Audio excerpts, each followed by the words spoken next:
61 of his 536 shot attempts are at the rim. That's 11% of his total shots. His last year in Charlotte, he was 25% of his shots were at the rim. Okay. So if Kemba wants to be more efficient in the mid range, he also needs to be more of a threat to attack, because one of the ways that he gets his mid range is because he gets defenders backing up because of the threat of attacking the rim, and he gets a little bit more space. Because he's not able to get to the rim this year for whatever reason, whether it's a knee or just a confidence thing, there's a little bit less space for him to get that shot off in the mid range. Also, this year, he's only shooting 37% in the mid range.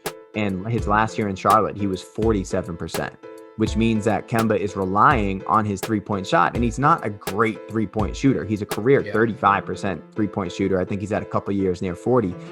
And this year, 53% of his total shots have been three-point shots, which just speaks to the fact that he can't get by anybody, where he hasn't been getting by anybody, and he hasn't been able to get to the mid-range, right? So he's just relying on the outside shot, which he's not shooting very efficiently. So, those are just some numbers that can kind of help make sense of what we've been seeing from Kemba. But last night was the first time I can really say from start to finish, Kemba looked like he was in attack mode and, playing similar to Jason Tatum, just thinking attack first and then going back into the shot. But, I think a lot of those numbers that you just brought up made a ton of sense. And I think as we talk about, we talked on this last pod, we don't know mentally, physically, kind of where some of these aspects are at when it comes to Kemba.